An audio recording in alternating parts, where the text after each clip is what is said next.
Good morning সবাইকে। আজ 22শে August, early morning, সকাল সকাল একটু রেডি হয়ে যাচ্ছি ধর্মতলা যাওয়ার উপলক্ষে। কালকে আরেকটা ভিডিওতে অলরেডি তোমাদের বলেছিলাম যে আমরা একবার ধর্মতলা যাবো। এবার আস্তে আস্তে পুজোর কেনাকাটাগুলো শুরু করার সময় এসে গেছে, তো এইবার শুরু করা যাক ধীরে ধীরে। শুরু না করলে সবাইকে দেওয়া সম্ভব হবে না, কারণ জামা কাপড় দেওয়ার পরে তাদের অনেক সময় ফিটিং টিটিং করার ব্যাপারটা থেকেই যায়। তোমরাও নিশ্চয়ই এই জিনিসটা ফিল করে থাকো। তো আমিও সেইভাবেই চিন্তা করে আজকে বেরোবো। তো সকাল 9টার সময় বেরিয়ে যাবে। সকাল 9টায় ট্রেন আছে আমাদের। এই এখন অলরেডি 7টা বাজে। ফ্রেশ ট্রেশ হবো, একটু হালকা ব্রেকফাস্ট করবো, করে দেন প্ল্যানেট যাবো কেনাকাটা করতে। কেনাকাটা সবার জন্য করব।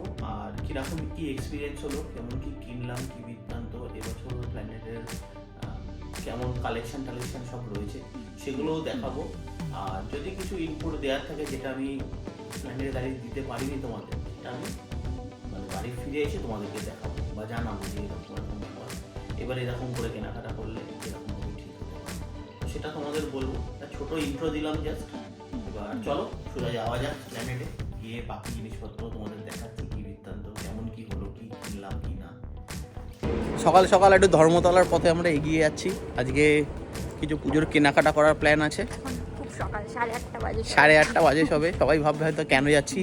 আমাদের এখান থেকে অনেক দূর ধর্মতলা, আসলে আমাদের 1 ঘন্টা 20 মিনিট মতো প্রায় সময় লেগে যায়। এখান থেকে লোকাল ট্রেন ধরবো, লোকাল ট্রেন থেকে তারপরে আবার মেট্রো ধরবো। তো রাস্তা অনেকটাই বড়, তো তাড়াতাড়ি বেরিয়ে গেছে, তাড়াতাড়ি ফিরতে পারি। গরমটা বড্ড বেশি এখন আসলে। রাতে একটা নেমন্তন্নও রয়েছে, তো সেটাও আবার যাওয়ার ব্যাপার আছে, সেগুলোও দেখাবো। তো ধর্মতলায় যাই, দেখাবো কী কী কিনলাম। আর দাম টাম নিয়ে খুব বেশি করা সম্ভব হবে না, কারণ একটু সমস্যা হয়, প্রচুর ভিড় থাকে। আজকে শনিবার, তো হ্যাঁ বার্গেন করা যায় না, বাট জিনিসপত্র খুব ভালো পাওয়া যায়, যে দামে পাওয়া যায় সেগুলো আমি সব দেখাবো। এখন বাড়ি থেকে আপাতত হেঁটে যাচ্ছি স্টেশনের দিকে। 8:52 ট্রেন ধরবো, দেন 10টার মধ্যে আশা করি ধর্মতলায় পৌঁছে যাব। তারপর তোমাদের দেখাচ্ছি সব কিছু। ওই দিক দিয়ে নাও না, ওটা রিজার্ভ।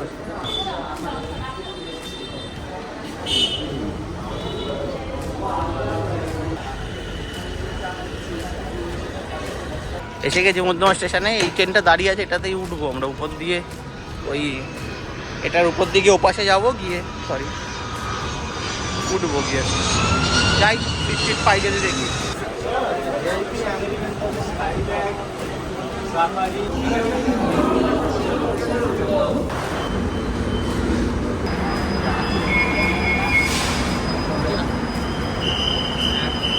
এই জিনিসটা আমার হেভি লাগে, জিকমিক করতে দেখেছ? সরি পরবর্তী স্টেশন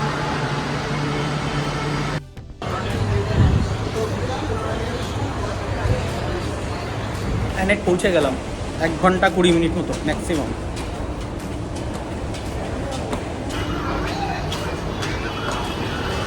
সকাল সকাল ধর্মতলা, সব কিছু বন্ধ। কেনাকাটা করতে এসেছি কিন্তু বন্ধ।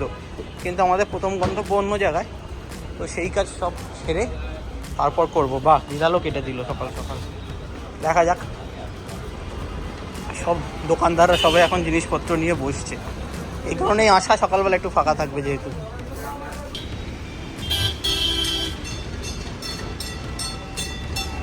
চলো।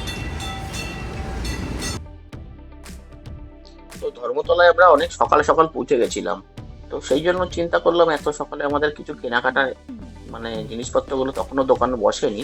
তো আমরা যেহেতু অনেক সকালে বেরিয়েছিলাম, ব্রেকফাস্টটা করে বেরোনো হয়নি। তো প্রথমে চিন্তা করলাম ব্রেকফাস্টটাই তাহলে সেরে নেওয়া যাক। তো সেই উদ্দেশ্যে আমরা এগোতে থাকলাম।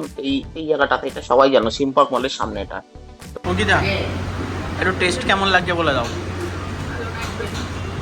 হ্যাঁ, আমারও যেটা মনে হচ্ছে আসলে এই যে লুচিগুলো দিয়েছে এটা কালকের, এটা যা সেকে আমাদের দিয়ে দিল যেহেতু সকাল বলে। আর চানাটা কালকের না, এটা এখনও পুরোটা রান্না হয়নি, মানে ফ্লেভারটা এখনও ঢোকেনি চানার ভেতরে, এটাই সমস্যা।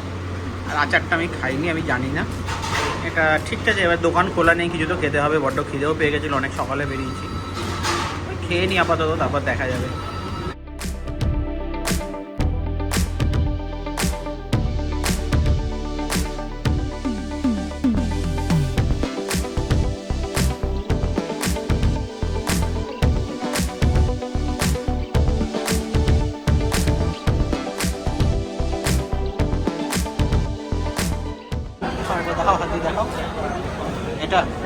একটু দেখাও।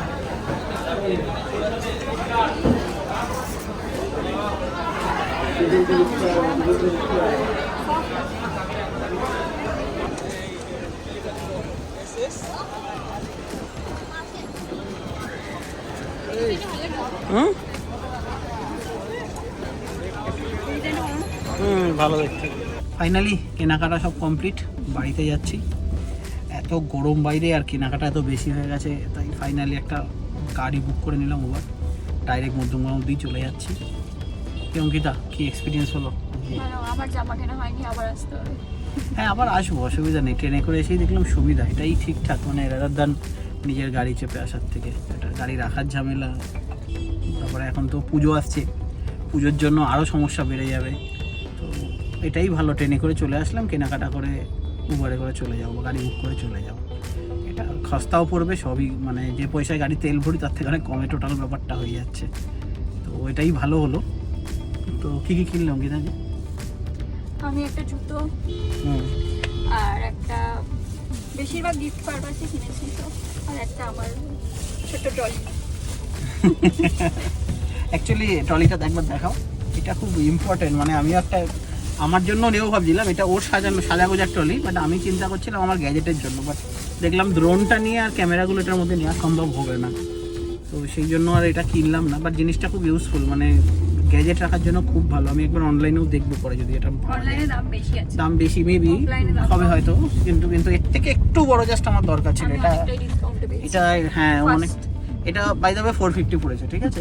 500 সব জায়গায় বিক্রি করে, একটু চাপাচাপি করো দিয়ে দেবে 450-তে, সমস্যা নেই। আর এই বেশ বাড়ি যাচ্ছি, প্রচণ্ড গরম আজকে, টেম্পারেচার আমার যে মনে হচ্ছে 45-এর কাছাকাছি আছে।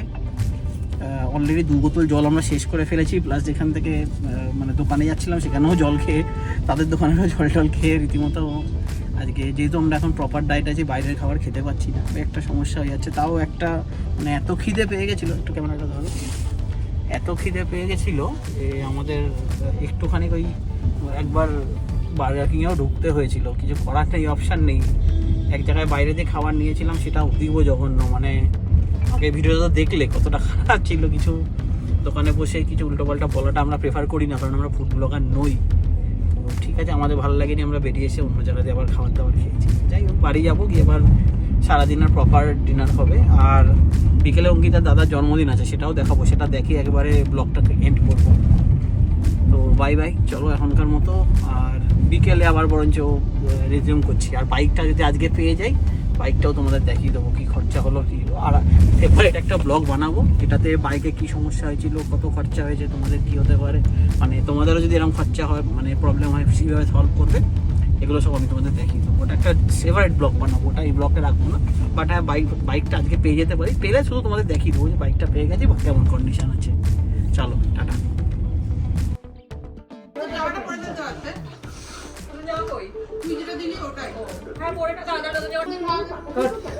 কি সোজাসুজি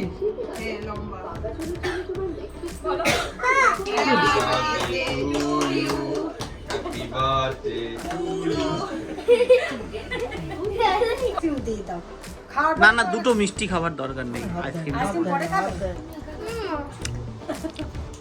চিজকেকের উপর বেরিয়ে গেছে, তলার লেয়ারটা বেরোচ্ছে না। এ কি চাপ, এ কি চাপ। বাবা কেমন লাগছে তোমার বাবা? এই যে কেমন খাচ্ছ?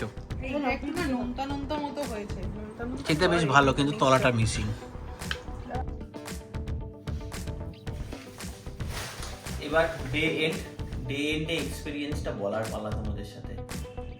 প্ল্যানেটে গেলাম, এবার একটা নতুন জিনিস খেয়াল করলাম, সেটা হচ্ছে কোনো দোকানে ভিডিও করতে দিচ্ছে না। ফুটের দোকান হলেও দিচ্ছে না, বড় দোকানেও দিচ্ছে না, এরাও করছে না, জানি না কেন। তো আমার মনে হয় যে কিছুদিন আগে স্প্লেন্ডারের দোকানগুলো উচ্ছেদ হয়ে যাচ্ছিল আমাদের নতুন সরকার আসার পর। তো হয়তো সেই জন্য ওরা করতে দিচ্ছে না, যেগুলো আবার নতুন প্রবলেমে বসেছে, সেটা হয়তো ওরা পাবলিক করতে চায় না। তো যাই হোক, যাই রিজন হোক না কেন, এবার যেটা দেখলাম, ফুটের দোকানে এতদিন দেখে এসেছিলাম একটা ফিক্সড প্রাইস থাকতো, ওটা কিন্তু বার্গেন করা যেত না। কিন্তু এবছর দেখলাম যে জিনিসটা ধরো 700-800 টাকা দাম, সেটা অলরেডি 1500 টাকা চেয়ে বসছে ওরা। তো একজন নতুন মানুষ যে যাবে, সে কি করে হট করে ওটা, ধরো তুমি জানো যে ওখানে দামের কোনো বার্গেনিং হয় না, জিনিসটা 1400 টাকা চেয়ে বসছে, 1500 টাকা চেয়ে বসছে। তো তুমি কি করে ওটাকে বার্গেন করবে? মানে আমি অনেকদিন ধরে ধর্মতলায় কেনাকাটা করি, তো আমার এক্সপিরিয়েন্স ছিল যে হ্যাঁ এগুলো এরকমই হয়।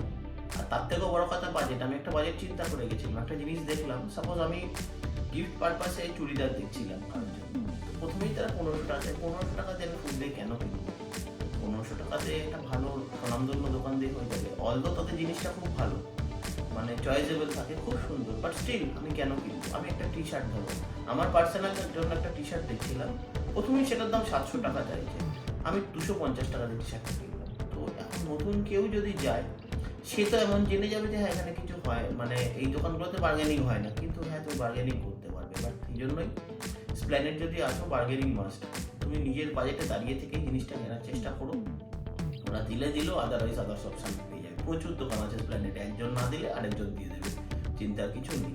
তবে হ্যাঁ, যে জিনিসটার দাম 500 টাকা হওয়া উচিত সেটাকে তুমি 200 টাকা বলবো না, সেটা কিন্তু পাবে না, ওই এক্সপেকটেশনটা যেন ওটা হবে না। কিন্তু তোমাকে জিনিসটা বুঝতে হবে, দাম কত হতে পারে বুঝতে হবে, সেই হিসাবে তুমি যদি একটা বার্গেন করো তুমি পেয়ে যাবে। তো আমিও কেনাকাটা করে তাই দেখলাম, দোকানগুলোতে, ফুডের দোকানগুলোতে অ্যালাউ করছেই না। আমরা একমাত্র যেখানে খাবার খেয়েছি সেখানে ছাড়া কোনো ভিডিওই করতে পারিনি। তো এরকমই এক্সপিরিয়েন্স, তোমাদের আশা করি কিছু হেল্প হবে।